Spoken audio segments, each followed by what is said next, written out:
just like we're being young boys, we have to grow into men, and there's a certain decorum and maturity that is required to label yourself a man. Being around women, solid women, faith-based or not, I guess I wouldn't know what the difference of when he said they act like girls. I need more context, because when I immediately think about girls and we're talking about maybe youthful, they typically are not poised or, solid or consistent. They're annoying. I guess that's what I took from that part. It's like, well, if we're doing our job, and we're providing what we need to provide, it makes the woman act like a girl. What does that look like? And I'm being serious. I need context. Keeps your home together is not your good looks or your physical prowess, but it is the knowledge and how you use the knowledge to maintain your home and your wife and your children. And the proper use of knowledge makes women actually act like girls. The first time I heard the speech, I was sitting in a mosque listening to it. And it was women. I was surrounded by women, because y'all know they're not like men and women are not in the same space. So like this day was for women, and I'm looking around and I was observing the women and how they acted and how they carried themselves, what they dressed like. And I can understand why a lot of those relationships are really successful. There's a standard that they have in that faith, and I can respect that. And it's well maintained. It's agreed upon, and the women themselves have a specific standard that they go by, and it works for them. And I could admire, like I admired that about them. I agree with that. The men, because the women have this certain standard, take care of them like I've never seen before. Like the way those men respond to those women. And I think more about it now. I didn't think anything of it at the time. But when this conversation came up today and hearing it again, I reflect on that.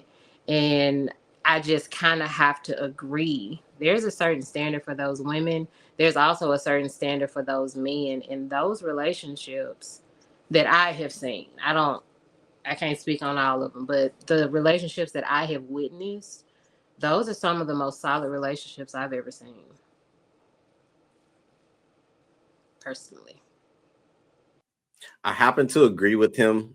As Bo was talking, I was, replaying it in my mind. And I guess the only pushback I have is I would like to know what he meant by girls, mainly because I've grown to understand that just like we're being young boys, we have to grow into men. And there's a certain decorum and maturity that is required to label yourself a man. Being around women, solid women, faith-based or not, I guess I wouldn't know what the difference of when he said they act like girls. I need more context, because when I immediately think about girls and we're talking about maybe youthful, they typically are not poised or, solid or consistent. They're annoying. I guess that's what I took from that part. It's like, well, if we're doing our job, and we're providing what we need to provide, it makes the woman act like a girl. What does that look like? And I'm being serious. I need context. Go ahead, Ms. Pearl. Okay, so what it would look like is, like, the more comfortable that we are with you, the less reserved. Okay, so like if I'm in class or I'm on this panel, there's a certain way that I'm presenting myself, and it's not performative. But when I'm with a guy that I'm really into, there's like another side where it's just like, oh, you know how you kind of were like when you were teenagers on the phone for a long time, like hours, y'all wrapped up. It's like that. It's not like a connection to immaturity, or she's just like without mind. It's just she's like so open and feminine and warm, and it's like, what do you want to do? I don't know, whatever you want to do. It's like that. Don't play my hair, like that type. Like, oh, I just, it's just he's everything. That type. Like, I just can't get enough of him. Like, you just release yourself, and that dominance, that aggressiveness, that I want to be heard, that completely fades, and it's just like you just in your like your girly zone. Like, it's just, I know y'all have experienced it before. You had to. Yeah, of course. No, thank you for that. That's why I was asking, but I was posing it because in my thought process, I have a solid mother. So I kind of know what you mean. My mom often says she's very different than a lot of women she comes across. There's a disparity of maturity. So she does act like you're saying when it comes to my dad, she'll get giddy, but it's moments. It's not like all the time. No, it's not. I get what you're saying.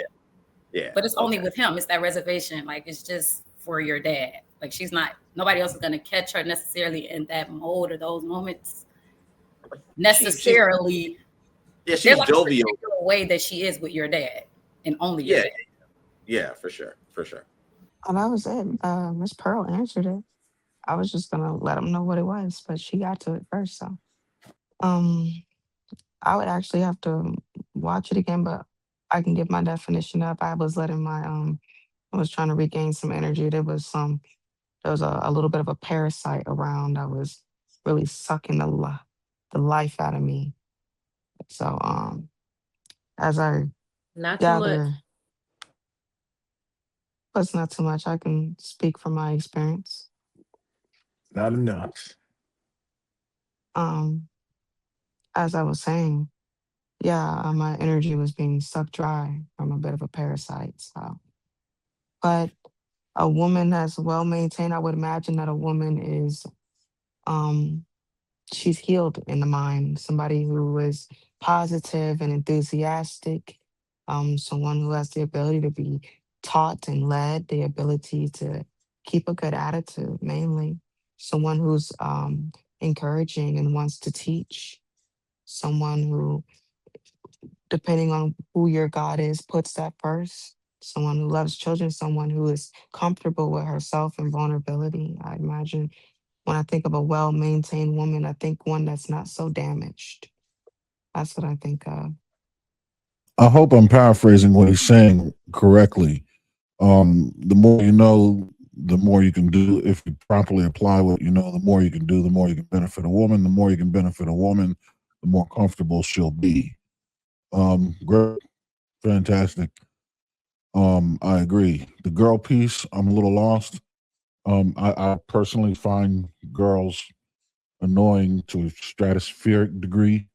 However, I can appreciate Mrs. Pearl's theatrical rendition of said girl. So if that's the case, awesome. Um, but yeah, I mean, I think it's a no-brainer. If you're capable, if you have knowledge and the intelligence to apply said knowledge in a way that's productive and beneficial to a woman, chances are she'll be a little more easygoing. But nothing's absolute, nothing's 100% predictable, but it makes sense to me. Yeah, I definitely understood it. It to me seems like in a simple way to say, once you are, happy and secure in a particular situation, it allows for, your inner child to come out. I think for a lot of a lot of guys, we really don't let a lot of that jovial goofiness come out until we actually deem the woman that we're with to be an actual true real friend, somebody that has maybe seen us in a vulnerable position and has didn't switch up. So now it's like, okay, I can truly have fun with you. So I think it goes both ways. It's probably a little bit more easier for a lady because we have to, often maintain frame. But once we get to that point, it's like we are safe enough to be our inner child that sometimes it's like a piece of heaven. So just levels to it.